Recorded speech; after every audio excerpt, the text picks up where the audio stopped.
In business news tonight, the rupee strengthened against the US dollar yesterday and today. Today, the value of the rupee was 125 rupees to the dollar.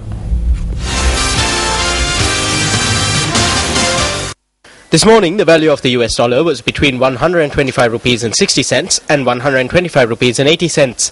Nevertheless, according to exchange rates released by the central bank this evening, the dollar was buying at 124 rupees and 58 cents and selling at 127 rupees and 63 cents. In the past 7 months, the US dollar has hovered above the 130 rupee mark.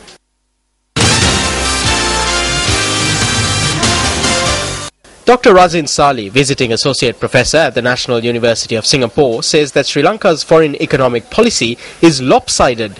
He noted that in spite of the country's close friendship with China, China accounts for only 1% of Sri Lanka's exports. Dr. Sali made this observation while delivering a lecture on the topic, The Emerging World Order and Sri Lanka's Role, at the Lakshman Kadirgama Institute for International Relations and Strategic Studies in Colombo yesterday. It strikes me that Sri Lankan foreign policy, which of course includes foreign economic policy, is completely lopsided because the picture we have is of China as first friend, and then there are new friends such as Libya, at least while Colonel Gaddafi was still alive, Iran, Pakistan, and President Putin's Russia. But old friends have been alienated, and some potential friends like India are kept at arm's length. Now, it strikes me that that batting order runs directly counter to Sri Lanka's core economic interests.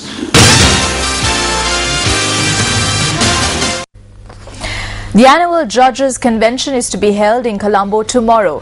Chief Justice Dr. Shirani Bandaranayake will be the chief guest at the event. Speaking to the media, Attorney at Law J.C. Valyamuna expressed these views regarding the event. The Judges' Conference, which is held annually, has been organized by the Judges Association, scheduled for tomorrow and day after.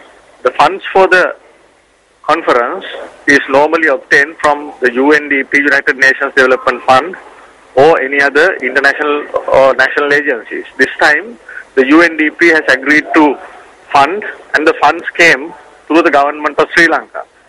Unfortunately, due to the government's attitude towards the judiciary, government has arbitrarily stopped the funding, resulting in virtually the cancellation. However, we are happy to note that the judges have decided to go ahead with the conference tomorrow with their own funds. As the legal fraternity, we are very happy and proud that judges have decided to go ahead with the conference, notwithstanding the government's arbitrary decision not to fund. For more views expressed by Attorney at Law J.C. Valyamuna, tune in to news at 10 p.m. on our Sirasa channel on Sirasa TV tonight. The Church of St. Anne in the Old City of Jerusalem is a sacred site for Roman Catholics the world over. Tonight on our special segment, The Story of Christmas, we take a closer look at the historic church.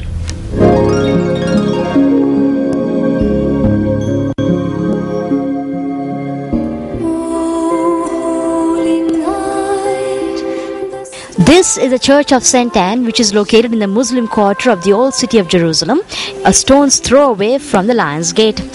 The church was constructed near the Bethesda pools, which date back to the 8th century BC. The faithful believe that the waters of the Bethesda pools, which were formed during irrigation construction in the area, can cure any ailment.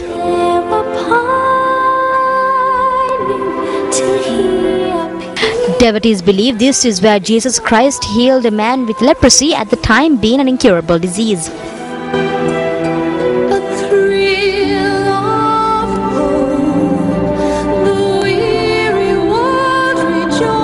Historical records suggest that the current church was erected over the remains of a Byzantine basilica between 1131 and 1138. Although various churches in the Old City were destroyed by successive invaders, the Church of St. Anne was spared.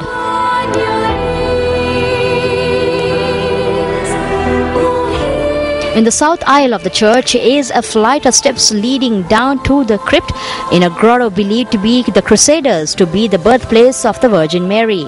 An altar to Mary is also located there. The church belongs to the French government and is administered by the White Fathers. Tomorrow on the story of Christmas, we visit the town of Bethlehem, the scene of the Nativity.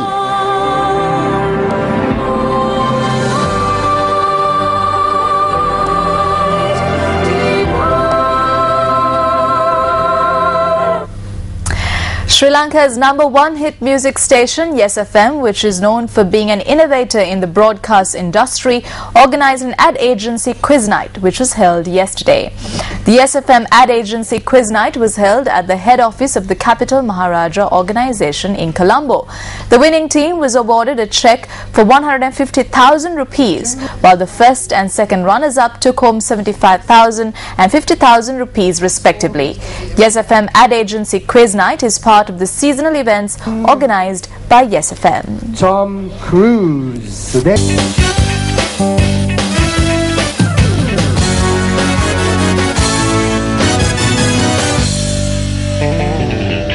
Moving on to sports news now. According to a report released this evening, opening batsman T.M. Dilshan is set to retire from cricket upon the conclusion of the ongoing series between Australia and Sri Lanka. However, speaking to Sports First, T.M. Dilshan said that he had not taken such a decision. Dilshan also noted that these reports were baseless. When Sports First contacted the manager of the Sri Lanka cricket team, Charit Senanayake, he said he is unaware of such reports.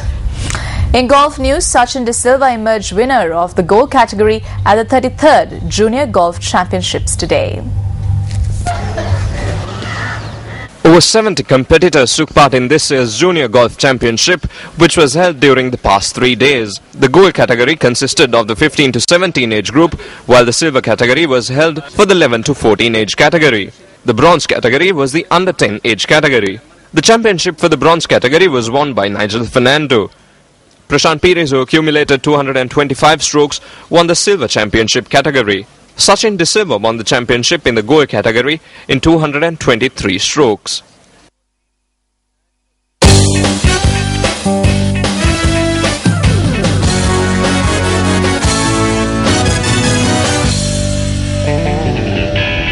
The Sirsa Shakti Sahana Yatra relief program for those who have been displaced by floods will continue tomorrow as well in Shillong, Matale and Batiklo.